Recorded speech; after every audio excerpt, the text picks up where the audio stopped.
Welcome to Patio Ponderings, the podcast from the backyard where we explore the important and obscure in agriculture. From insights into industry trends to reflections on how agricultural roots shape our lives, we're here to spark meaningful conversations as we cover everything from the expected to the obscure.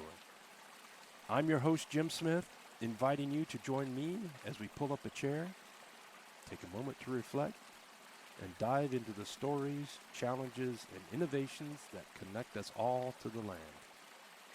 Whether you're a seasoned ag professional, a friend, or simply curious about the roots that shape our lives, this is your space to pause, reflect, and dig a little deeper. So grab your coffee, sit back, and let's get pondering as we enjoy the view, the sounds, and the stories from the backyard. Welcome to today's episode of the podcast version of Patio Ponderings.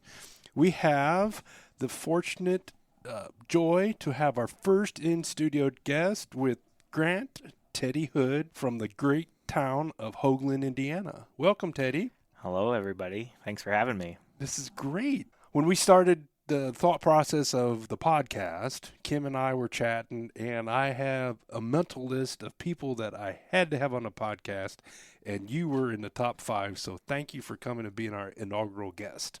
Well, thank you for having me. I'm flattered to make the top 5. And the nice thing about having a friend on, if we have any technical difficulties, it's not as embarrassing. Yeah, so we're here on Friday night for take 2. That's right. So I've known Teddy's family well before Teddy was a sparkle in his father's eye. Grant has an interesting biography. Heritage High School, Ivy Tech, Purdue University of Arkansas for a master's degree, a stint as an ag teacher, and now in the ag technology world. Yep. I think we're going to have a neat conversation. We're going to hit on some things that obscure and expected. People that know Teddy will have some expectations on his comments, but can you kind of give us a 30,000-foot view of where you've been, where you are, and then we'll dive into how you got there? Yeah, so again, thanks for having me. 30,000-foot view.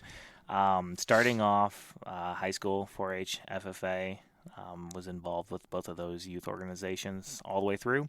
Graduated high school, was not planning on going to a 4-year college or any kind of schooling. Wanted to go into the trades. Thought I wanted to be a master electrician. Anyways, got started at the local co-op where I had my first job. Did that for a year and then started in at Ivy Tech in Fort Wayne. Studied agriculture with Kelly Kreider there, where I was exposed to just a lot of different opportunities in ag, but mostly just a social network of like-minded individuals. Kind of set my sights on ag education in that duration. Said that I wanted to be, an ag teacher, and I look back on the experiences that I had in 4-H and FFA and what those taught me or what those led me to, and I wanted to be the ag teacher that could, further those opportunities to others. Set my sights on Purdue University, transferred down there in 2018, where I had a wonderful experience. First time leaving home. Before that, I was very much a homebody. Hoagland, Indiana was the only thing I knew. Never got more than 2.5 hours away from home. Indianapolis was a day trip, and I was right back at Hoagland at the end of the night. Yep. Finished out at Purdue in 2020, COVID graduation. That led me back home to Northeast Indiana, working on a farm. I had the opportunity from a professor at Purdue that shared with me the opportunity, I should say, to go to the University of Arkansas, where I took a teaching assistant position, where I taught small engines, electricity and agriculture, intro to ag mechanics, and helped with the land surveying and forestry class. Wow. So a lot of different schooling opportunities there. Yeah. Then I came back home after graduating in 22 from the University of Arkansas. Taught a year of high school agriculture education at Carroll High School here in Fort Wayne. So there I was the FFA advisor and one of 3 ag teachers. Okay. Taught principles of ag and ag mechanics. Very good. And then after that, I that led me to my current role at Topcon, where I'm a technical sales specialist in the Midwest region, where I have a network of dealers that I support in the selling of mostly aftermarket and OEM Topcon technologies. Very good. That's a diverse background. Not growing up on a working farm, was there anything that inspired you, whether it's an FFA or 4-H experience, that told you that you wanted to stay in ag? Yeah, I guess not growing up on the working farm, 4-H and FFA exposed me to enough agriculture, livestock, and farming type activities, or at least the perspective that I saw was those agriculture-based activities that, just hooked me. Hook, line, and sinker. I wanted everything to do with eat, sleeping, and breathing agriculture. Mm-hmm. And I started collecting antique tractors right out of high school, through college and so forth. When you were in FFA, what officerships did you hold? At my local level, I did 3 years of officers, treasurer, vice president, president, and then I held a district officer position as well. I was the district reporter in Northeast Indiana, District 3. And if I remember right, you were in the running to be a state officer candidate, but didn't become a candidate? Was a candidate. Okay. Didn't become a state officer. Okay. And I always like to reflect back on that experience as, I had my heart and soul set on FFA state officership, as do many candidates, but I bounced right back from that, took that year off. The great part about that is that led me to my college roommate at Purdue, where we both were transfer students. Okay. And so he was a former state officer. All right. That I met through that experience. So, there's a light at the end of every tunnel. That's right. Sometimes the wish you didn't gets you places you didn't expect. Absolutely. Can you reflect back on your time at Ivy Tech? If I remember right, that's the beginning of kind of the heyday of Ivy Tech Ag in Fort Wayne? Yeah, so that was, we probably would have been about the second or third graduating class from Kelly's program there in Fort Wayne. Those foundational stages where, we're figuring this out together. And well, that had been cool. That was a pretty cool experience. Like I said, the greenhouse, I believe, was built. It was under construction, built during my time there. So just a lot of behind-the-scenes things in creating an ag program. So that gave you experiences that an undergrad wouldn't get by helping to build a program, right? Yeah, just getting to be there and firsthand view of, a new program being built. It's kind of like we know where we want to go, we just don't know how we're going to get there. Is that right? Yeah, exactly. Sometimes the unexpected makes the journey more worthwhile. Absolutely. Your time at Ivy Tech turned you to Purdue, took you to Arkansas, and you ended up using your education from Arkansas at Carroll High School as a FFA advisor, correct? Yep. I spent 1 year right out of grad school at Carroll High School. So I did a full, complete year. Lots of experiences in 1 year. So I joke about it now, looking back. I call it my 3 years of experience in 1 year. In 1 year. Because it was was truly baptism by fire, right? It was a lot, drink from the fire hose, trial and error, and I'm thankful for the students that I had during that year too, because, they were part of that experience. Then you went to Topcon, but was there any moment in your academic career or even helping local farmers that kind of you can go back to and say, this is what inspired me to take this path of ag education as a vocation?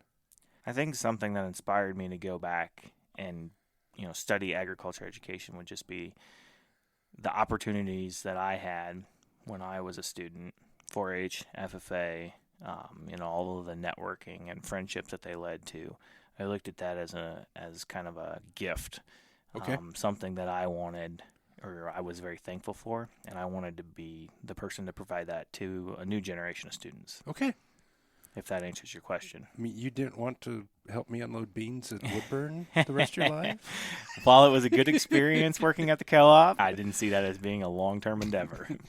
Hey, you could be in charge of that dryer today. I could be, yes. And I'm thankful that I'm not. One of the things that we're constantly told as students, whether it's high school, in high school they're telling you we're getting you ready for college, and then you get to college, goes, you really didn't get me ready for college. And then you're in college, they're getting you ready for your job, whatever that might be. And then in your case, you went on to grad school. Can you go back to any instances that really prepared you for jumping into the classroom, or did those experiences prepare you for the classroom? Well, I mean, I think I can say this after 6 years of being prepared to become an educator. You can never be prepared for what you're going to face when you step foot into that classroom. But yeah, I mean, there's lots of experiences that you go through, in those programs that, prepare you for this situation or that situation. And, it's up to you, I think, ultimately to decide how you're going to respond to it and how you're going to react and what you want to come of the situation. So you said you TA'd small engines? Small engines, electricity and agriculture, intro to ag mechanics, and forestry and land surveying. And so the students taking those classes were destined to be ag educators too? Or anybody could take those classes? Anybody could take those classes. A lot of times they were electives, so we'd even have students from outside the College of Ag, some engineering students and that would just say, oh, a small engines class, that sounds fun. That's got to be an easy A. Yeah, and which a lot of times I figure out it's not an easy A, but it is a fun class to take, and and that's where I took that opportunity to focus on my strengths and experiences and throw them over and put them in front of these students that were anxious and willing to learn and wanted to be there to learn. I would think that you embodied the slogan of learn by doing by helping people that had never done it. I assume that most of the people taking those classes had never pulled the spark plug on a small engine, let alone taking the head off. Yeah, I mean, I think that's a safe assumption, all skill levels. Some people, have, maybe changed a spark plug, but others maybe haven't even held a wrench or a screwdriver. Okay. So varying skill levels and, finding a way to relate to them and get them to understand, hey, why do we need to know that this is a open end wrench or a box end wrench? Why do we need to, gap our spark plug and so forth?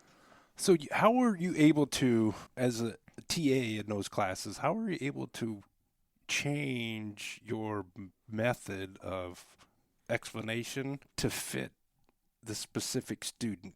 Was there something about that student that says, I'm lost? Or is there something about that student that said, oh, I need to talk this way with them? I think it's a lot of trial and error. Okay. I mean, you're going to work with, X amount of students every semester, and you kind of figure out how they learn. You kind of work towards I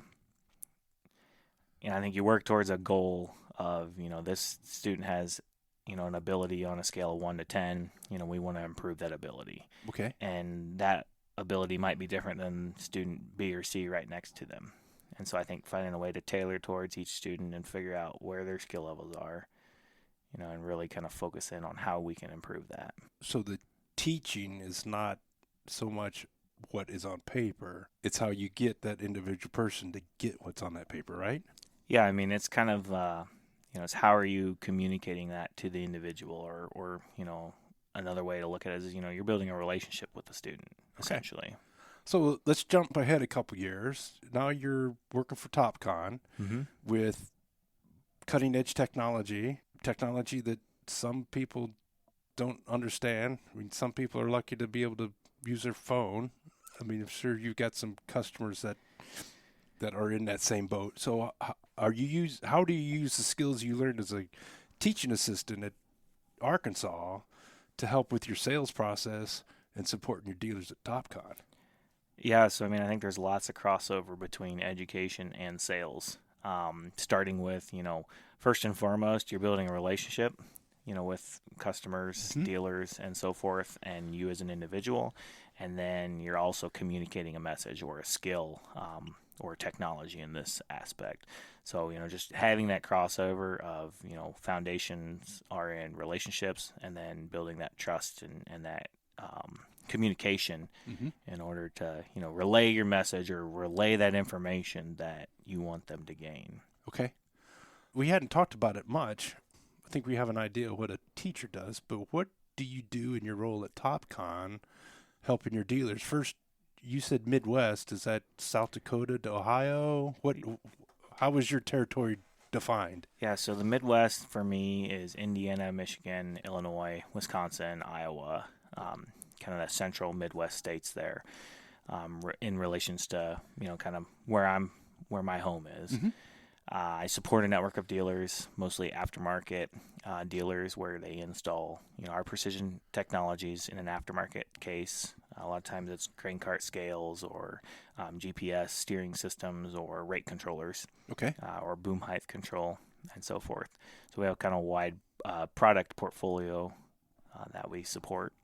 You hit on two things that I have distilled out of my 25-year career of supporting the sales is relationship and communication.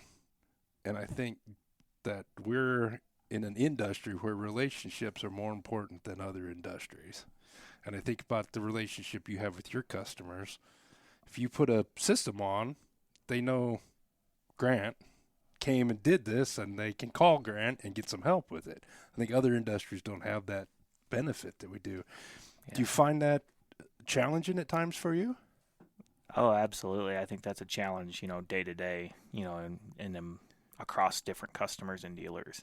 But, like you say, I think we are fortunate in agriculture. We have those personal relationships, when we buy those products. Like you say, if you buy, a X amount of dollar rate controller or GPS system, it's kind of gives you that warm and fuzzy feeling to know that you can call Grant or you can call, your dealer and know that, hey, this person's going to help me out and, be able to solve or teach me the way to use this product. Okay. So the Topcon grain scales, I'm sure you got a lot of instructions over the phone on calibrating. Calibrations. He's like, yeah. Oh, I'm in the field. I need your help, right? I mean, I wouldn't say a lot of calls, but yeah, definitely something that we can go over the phone. It's usually a couple of steps, a few button pushes on the indicator, and we can get you back in calibration. Okay. So do you think your experience in the classroom helps you relate with your customers? Yeah, I think it definitely helps me relate to customers. Again, going back to the relationships and, knowing how to communicate with, customers and dealers, knowing how to ask the right questions, machine, make, model, a lot of different specifics in aftermarket technologies. Okay. It's one thing to buy something brand new from the factory, but to outfit it, as on the farm, here sometimes, we're running old equipment and trying to modernize it and make the best of our dollars. Well, yeah, without a doubt, especially with $4 corn. Mm-hmm. What's the most obscure piece of equipment you've worked on to put modern technology on? Most obscure, probably referencing my tillage depth control system that I tried out this fall on my hobby farm. I had a disc chisel that we use our boom height control sensors and install them on the tillage tool, and we use them to measure the depth that tool is going. So we're using constant hydraulic adjustments based on those ultrasonic sensors. I bet just the cable, was worth more than the disc. Maybe not quite that bad, but yeah, it definitely. I probably had more dollars in the technology than I did in the actual chisel, for sure. And I bet you could re-hardware that one and still not get close to the technology. Yeah, so it's it's a neat system. Definitely has its uses. In providing consistent seed bed. But yeah, just wow. It's like one of those.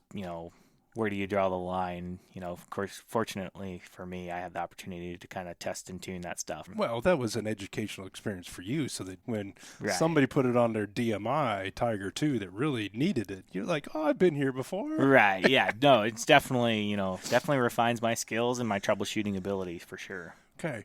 Now, you think you're telling that you pulled the guts out of your 656 with that one? Yeah, so antique tractors. I tried to farm with an International 656 diesel, and so last year I borrowed a chisel plow from the neighbor, and I was trying to chisel 7 shanks with a 65 horsepower diesel tractor that I turned the fuel screw up on. I thought I could do anything.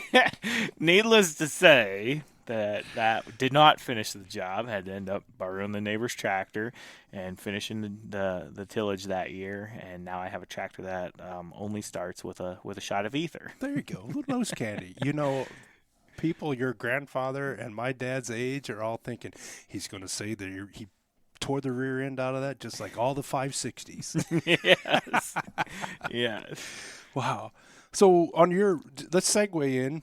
You're farming, your grandparents' farm, right? Yep. So I'm cash renting my grandparents' farm right now. I call it a hobby farm. So. Well, you got skin in the game, so it's not a hobby. You could say that. Yeah. You file a Schedule F. It's not. Yeah. Yeah. So you blew up to 656. What do you pull in your equipment with now? So yeah, the 656 is tucked away nice and neat in the corner of the shed. I'm gonna get a rebuild hopefully here soon. I since then, about a year ago now, last year in December, bought a 4630 John Deere, born in 1973. I have this strange addiction to Facebook Marketplace, and pretty much everything I own has come from Facebook Marketplace, even some of my technology. I'm wearing an Apple Watch right now that I bought on there. There you go. And so, anyways, the 4630 I bought with a rod knock and knew it needed the engine repairs and knew that I was capable with my mechanical aptitude. So, bought a 7700 combine about 3 weeks later, drove it home 100 miles from Michigan, transplanted the engine out of the combine into the tractor, and now I am fully capable of pulling a 7-shank chisel. It's more appropriately powered. Yes, more appropriately sized horsepower. Learned my lesson. So do you have a full technology suite in that owl cage? Yeah, so the 4630 now, I've done some testing on a prototype value line steering system that we've now brought to market through Topcon. Okay. So, yeah, 1973 tractor, so it makes it, 51 years old. And I slapped a electronic steering wheel, a console, a GPS receiver, and I wired it up for RTK corrections. So that way it has that sub-inch accuracy, and out of the box was able to steer my 51-year-old tractor. Yeah, so spring. now you really have a $10,000 tractor. Yeah, exactly. So planted 34 acres of wheat with it this fall with full headland steer. So once I got the perimeters and the boundaries planted, I pressed the button and I made loops without turning the steering wheel. So how long did it take for you to sit back and not want to grab the steering wheel at the end row? Oh, I trusted it right away. I mean, I looked at it and set it all up, and I trusted it. I mean, you make little modifications or adjustments to the parameters here and there, but I trusted it to make sure that it was going to turn. And after a couple of them, you just get used to it. I mean, Kick the steering wheel up and hop on the phone and get on Snapchat, start scrolling. Yeah, start making some movies. There you go.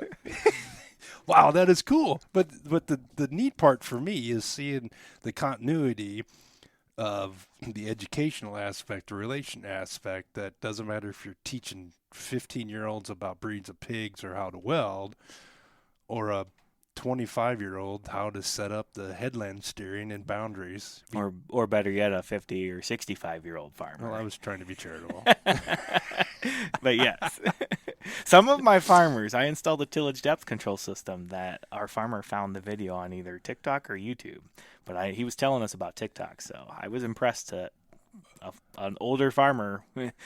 More gray than me? Yes. Okay, good. An old farmer. He was 65 plus. So. Okay, good. Yeah. One of the things that we have a challenge with in ag is how we're bifurcated. That's a fancy word. No, that is a fancy word. We have one foot solidly in tradition. I don't want to say we've always done it, but in tradition. We got the other foot solidly on what's the coolest stuff. And I think with what you're doing, you're straddling that fence every day, aren't you? Yeah, I'm probably walking a thin line on, especially having my grandfather still actively engaged in my hobby farming operation. He's still there to give insight and to know what I'm doing day to day. Whilst I'm trying to throw in some technology and to kind of change the status quo of the way things used to be done. Okay. And I think you're further in depth on the traditional side in Teddy's Two-Pop Shop, right? Yeah. So can you tell us about what the Teddy's Two-Pop Shop is? Yeah. So the antique tractors. So coming out of high school, I was a big antique tractor guy. Didn't have that farming exposure at that time, Grandpa was renting the farm out to a larger farmer. So I saw the antique tractors as a way to kind of, have a place in agriculture, have some purpose in agriculture. Started collecting John Deere antique tractors, A's, B's, D's, GP's. Working on my gap year between high school and college, working with one of my best friends in the shop, wrenching away, and he just rambled off, "Why don't you call it Teddy's Two-Pop Shop?" And I said, that's a good idea. Like, I think that'll stick. People were calling me Ted and Teddy by this point, and so that's what we called it. And the two-pop comes from, the old John Deere's being two-poppers. Okay. So, and your brother really likes that because it's really distinctive, right? Yeah, and so my brother, being the nature of blindness that he is, he can hear that two-popper sound, that exhaust note, and he knows that Grant's got a John Deere out. I bet his hearing, he could probably set a carburetor a lot better than you can. I'm sure he could if he put his mind to it. He's unwilling to let me teach him how to set a carburetor, but I think that might just be brotherly love. There you go, brotherly love. Yeah. What was your first John Deere? First John Deere was a 1948 Model A. Model A. Styled? That'd be styled. That would be styled, right? yep. Okay. And still have it in the barn. Really? So what did your grandfather think about you having green when he raised you on red? Well, I guess in my defense, there was one green tractor when he was raising me, but he did have a red tractor. That was the big horse on the farm, an International 966. Black stripe. What I would do to find that tractor again, I would probably trade my whole herd for it. Yeah, and it had the factory cab too, didn't it? It had a year-round cab. Year-round, okay. Yeah, so it didn't have a factory cab, but it was original tractor when he sold it back 10 or 12 years ago. Okay. So I remember when they rebuilt that tractor. Yeah, it's right after he bought it. Yeah, so I was still in high school. Yeah, he bought it and was changing the oil and found a piece of the piston skirt covering the oil drain. So rebuilt that. So rebuilding tractors runs in the blood. It does. Of course, he pulled the snot out of it trying to pull tree stumps out next to the house. The skid marks on Main Street in Monroeville. He wasn't proud of that at all. Yeah. So the two-pop shop, you working on those antique tractors, there's got to be times that you're with a customer, you kind of think, man, how far we've come. I had a friend of mine that showed that he priced a 9X. Mm-hmm. It was like $1.2 million before discounts. That's a far cry from buying a 1940s Model A for $1,500. Yeah. You got a Massey Ferguson you worked on, right? I have a Massey 175 diesel that I just rebuilt. Slid the engine back in it during harvest time here this fall. That's a perfect time to do engine work. Yeah, only when it was raining, which I don't know if it rained this year. No. So, but yeah, no, lots of engine rebuilding and that the Massey's a pretty solid little. That's a fuel sipping tractor. So okay. Does that have a small Perkins in it? It has the 4-cylinder Perkins in it, so economical. Yeah, and they're easy to start too. Most of the time. Are there any lesser known aspects of your involvement in FFA and 4-H that formed or helped you with what you're doing today? Yeah, I guess for me, the 4-H and FFA, kind of just come from tradition. My mom, that's how she grew up. That was instilled in her and family, and, it led her to push me to do the same thing. It's amazing the experience and relationships that last forever from 4-H, because I first met your mom and grandparents and your aunt, I think it was 82, 83? Just a few days ago. Just a few days ago, yeah. A few presents ago, yeah. I still go up and talk to her and give her a hug, Eddie. Yeah. Yeah.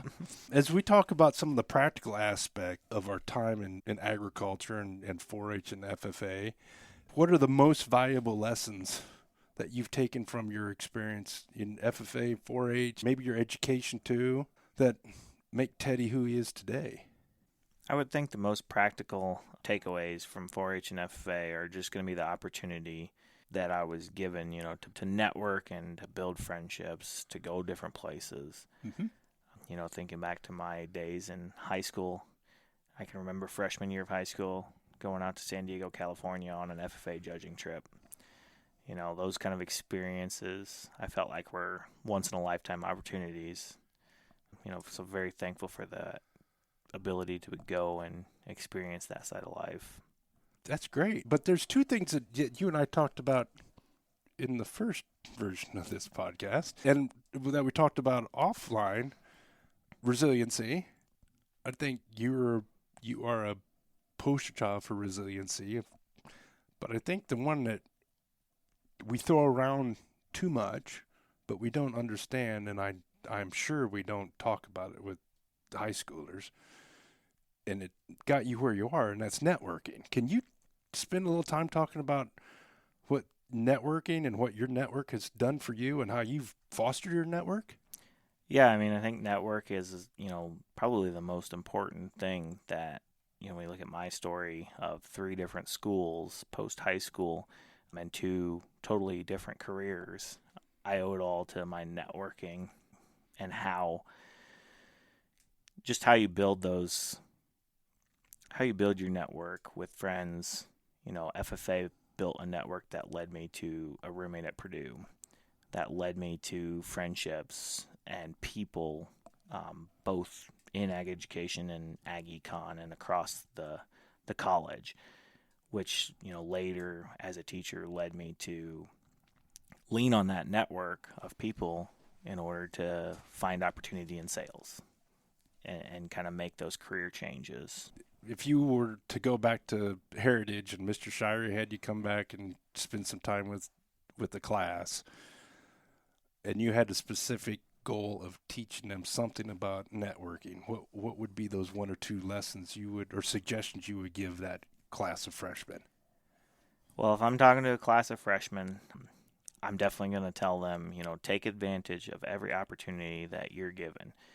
If somebody asks you, hey, do you want to, go on this trip or, participate in this contest or, judging contest or event, or, whether maybe it's just a chapter level bonfire event, and you're having a progressive supper or, just a socializing event.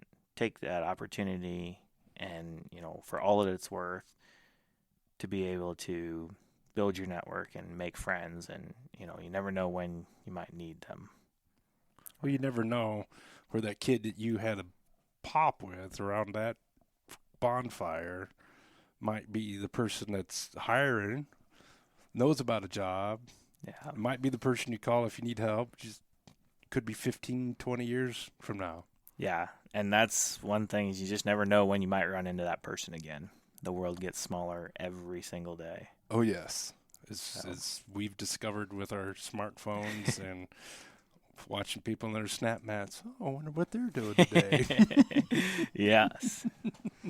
One of the things that we talked about was in your time at Carroll as a FFA advisor and teacher, and how school didn't prepare you for that. How did you adapt to the massive amount of responsibility you had the moment you walked in the door? You were obviously responsible for the safety of the class, you're responsible for the grades, you're responsible for following the study plan, but it went further than that in an FFA program, right?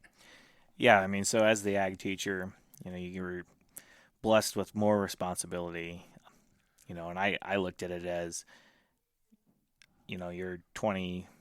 For me, I was in my mid-20s, 25, 26, and, throughout the day for 8 hours, you're basically given the responsibility that those students are, going to behave and learn, and, you're their supervision for the day. With FFA, you're also their supervision after school, before school, and on those judging trips and weekends and so forth. So it's more than just a 9-to-5 job. Oh yeah, your responsibility was no longer making sure you marked your card right. Yeah, more than just filling out a judging card. Yeah, exactly. I make sure everybody has their card turned in. Oh, and that they get on a bus. Yeah, make sure that we don't leave anybody in Indianapolis, that nobody wanders astray at National Convention. So, yeah, lots of added responsibilities, but all for the greater good of the students. But that's obviously something that you can't learn in the classroom. No, I don't think there's any amount of schooling that's going to prepare you for that kind of responsibility. You step into it. A lot of nervousness on that first day. I'm sure I was the most nervous in my classroom on that first day of school at Carroll High School out Uh-huh. of any of the students that I saw that day. I can assure them of that. Yeah. And you knew that you were going to be sucking from a garden hose, Oh, a fire yes. hose. Oh Yeah. yes. Oh boy, here we go. But all in all, it was a good experience. But that has to help you with the stresses of the business world, right? I would say it helps some. Yeah, I mean, Well, obviously the stress is different. You're not Different you don't have stress. 30 sets of eyes looking back at you like, "Oh, what are we going to do now, Mr. Hood?" right. But Yeah, not what are we going to do, Mr. Hood, but how are we going to sell some more, and, how are we going to take care of these problems, or how are we going to problem solve or troubleshoot, this piece of technology. do you think your experience in the classroom of building lesson plans and breaking down the components of a lesson helps you with your sales and servicing process? Oh, I would absolutely say that it helps with sales because it allows me that kind of step-by-step procedure to, break down a product and, teach the customer what all of the ins and outs are of that product. What are the working components? What are the operational aspects of it? And just kind of go step by step and kind of reiterate those points. Much like we taught ag in the classroom. I mean, very, very similar. I've taken 5 or 6 different sales courses over my career. Sometimes we make sales more complicated than it is. And in ag, we hit on it before, it's so relationship based. Mm-hmm. Even though we're selling a durable good, and in your case, you could put an Ag Leader 1200 next to yours, next to a study steer, and you can say, you can go through the benefits, the features and benefits each one, and it's still, you've got to break down the sales process, and I represent this is my relationship with you, and you build on that, and it's a step-by-step process. You just don't go, hey, on paper, it's the best decision, come on. Definitely, just like you described, that step-by-step process and, being in front of that person and explaining it in a way that they can understand. And in retrospect, isn't it amazing that the education that you had led you up to that? Yeah. I never would have guessed that, going through 6 years of school for an ag educator, I'd be sitting here as a salesman. Selling toys for farmers. You could call it that. You have had a really cool experience, and as I said before, you've been on my list of people that I wanted to talk to because obviously I count you as a friend, and you have a really cool resume. Since this is the first time I've had a guest, I'm going to introduce everybody. We're going to end the podcast with 5 questions. Everybody's going to get the same questions, and unfortunately, you don't have the benefit of hearing other people's answers. And you don't have the benefit of hearing them and thinking about them. So let's get into them. All right. What is one lesson that 4-H, FFA, or agriculture has taught you that you carry with you every day? For me, I think agriculture taught me the responsibility of having and raising livestock is that key thing about agriculture that, carries with me every day, gives me a purpose and meaning to wake up, have something to do. Mm-hmm.